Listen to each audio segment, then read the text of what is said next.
Good.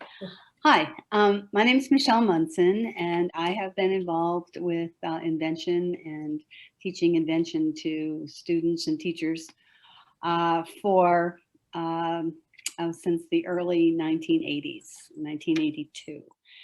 And I started a statewide program in Connecticut that is still going strong and has thousands of young inventors every year, K-12. I worked with the US Patent Office and the Copyright Office and the Office of the Book on a program called Young Inventors and Creators.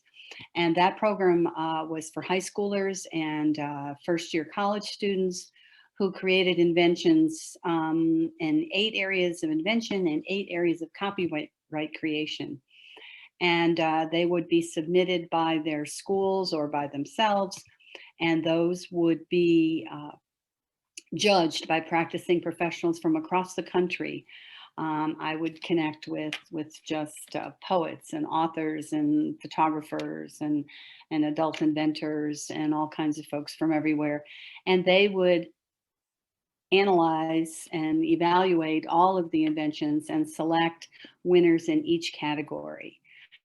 And that went on for a number of years. And it ended when there was a change at the top and the patent office wasn't focusing on young inventors at that point in time.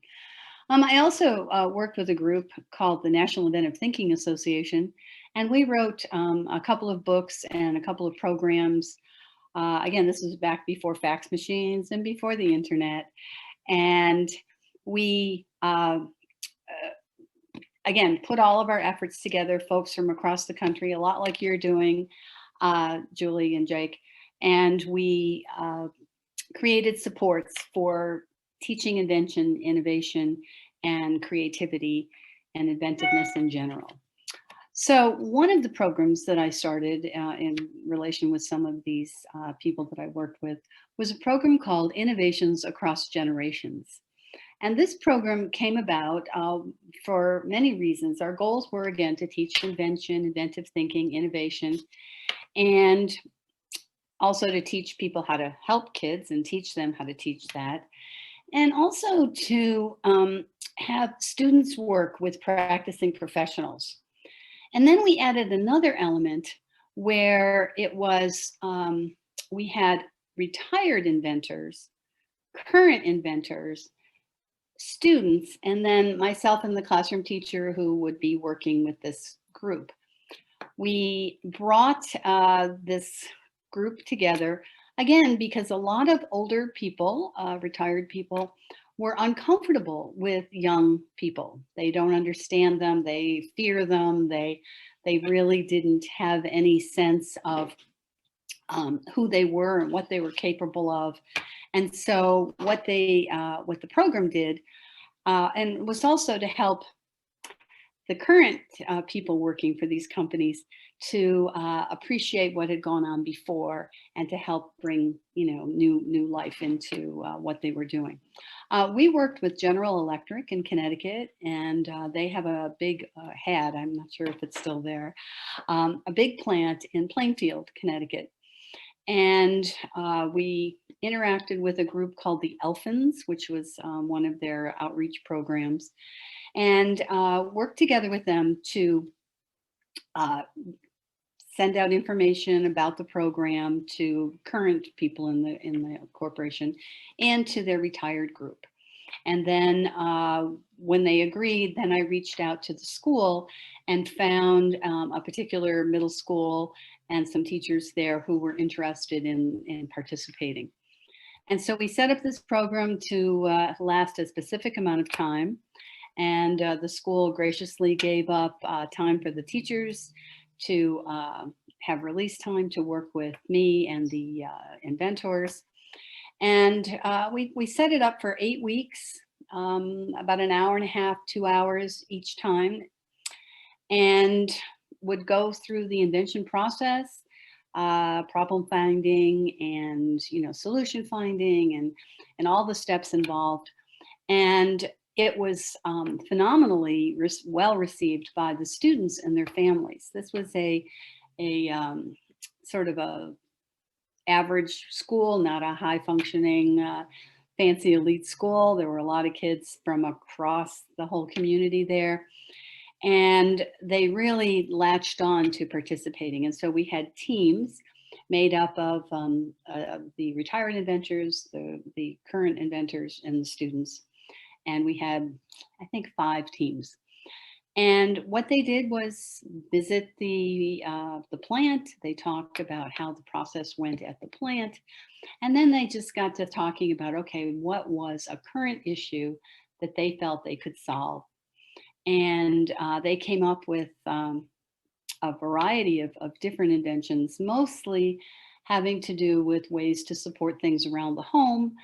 And there was a local magazine that picked up the program, took pictures of kids and the inventors working together. And it was very successful. They came up with some pretty good inventions, potentially patentable and marketable. And we had a big dinner at the end, and the parents were all thinking, okay, this is my kid's ticket to college. Well, there was a problem. The whole program went well. It achieved all of the goals we were hoping to achieve, but there was something we learned. And that's kind of one of the things I wanted to share with you, is that the current inventors or engineers who were working at GE could not allow anything that they worked on be used by anyone outside of the corporation. And so we ran into a problem where the kids and their families really wanted to pursue getting something patented or marketed, and we couldn't. The lawyers and everyone at GE said, I'm sorry, you know, this is proprietary. Our people worked on it. The ideas and anything related to it belong to us. And so that was a big, big letdown for everyone, and me included. I was too naive, I guess. I didn't really understand how those kinds of things worked. And so what I did was, you know, we met with the families, we had all these meetings, we had corporate folks kind of explain to the families what was going on. And, you know, with all the enthusiasm and all the energy and the creative production that happened, it kind of took away the positive features of it. But the concept, I think, if approached with that in mind and had the right sign-offs and you know, did all these steps, I think it was a wonderful opportunity for kids and their families to interact in this generational output that got the older inventors into the schools, it got the corporation into the schools. And it worked out very well from that aspect. So just wanted to share that and answer questions and hope that it sparks somebody else who might be able to work in their community and work with a local corporation that does innovation and inventing, and reach out to some of their employees who may have been retired and put them together with kids, because that was exciting. It gelled. It was really fun. And so that's what I was going to share. And I'm hoping that if you have any questions, I'd love to hear them. Well, that latter part you just mentioned about getting folks involved with young people, whether they're retired or just wanting to get back and they're still working, I would love to try to find ways to build that up for what we do. Yeah, yeah. I mean, young people that could use mentors. So you're interested in helping reinvent that yet again, as if you haven't done enough, Michele. Well, you know, it certainly helped anyone who wanted to pursue it. You know, I think what we need are people who are working in the schools who can say, well, in my community, we have X, Y, and Z potential folks to work with, and to mentor the kids. And then we've got a lot of background material, a lot of training for the judges or the participants, and so that they could practice and understand some of the confines of working with it, as well as the the possible ways that they could get involved. We set up the schedule that worked for everyone. And, and I have to say that the relationships that did happen were exceptional. So, I think it's a good idea. At that point in time, logistically, it was a little too difficult for me to continue. I don't know, I had to get over, okay, what do you do when the company says you can't use the ideas everyone worked on? So that was the hard part. Yeah, that is Be tough. happy to help. Be happy to help. Somewhere in a box, there's stuff.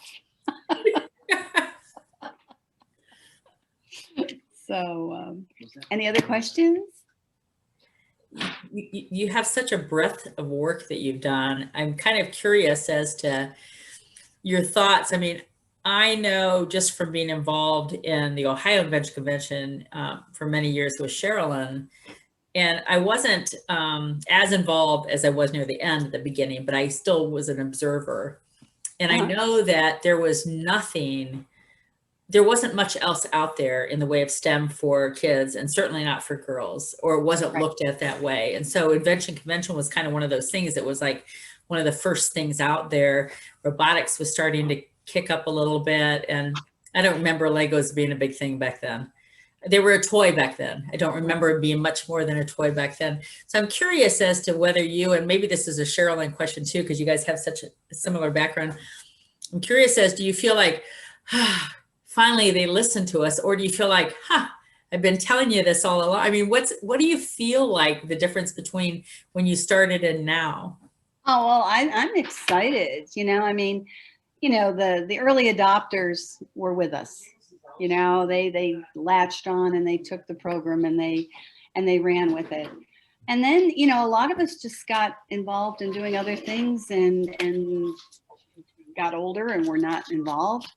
And so this, early on, even doing STEM programs that I did at UNH and other places, they never heard of STEM. College people had never heard of STEM in the early 2000s.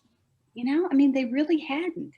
And so to see how much has happened since then, and to see the programs that you guys are doing and the growth around the country and the world, it just makes me feel so good to think at last, at last. And it's good stuff. And, if it took some time and it needed people who knew the right types of things to do to make it happen. And sometimes just the folks who jump in and kind of say, I'm just going to do it. I don't care what happens, like I did. You need more thought, more coordination, more organization that I think you and the folks that you work with and Jake bring to it. And so I'm glad to see it. I'm just so glad to see it. Michele, can I ask you, since you're one of the early pioneers, one of the things that I'm always asked about is Scamper. Where did that come from? Who created that? That's from some folks out of New Jersey, and if you give me a minute, I'll put the two names together. It's copyrighted and the whole thing, and it's just a process for enriching thinking, and to get multiple ideas happening. And I just can't think of the folks. Wait a minute. You said it's copyrighted?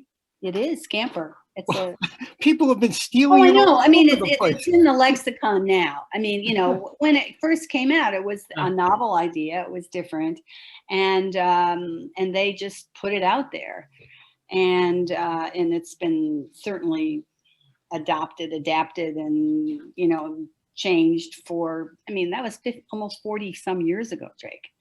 And they're all probably dead. I don't know. But I was 5 years old. Me too, because we're the same age. So anyway, I don't know if you remember Project Excel.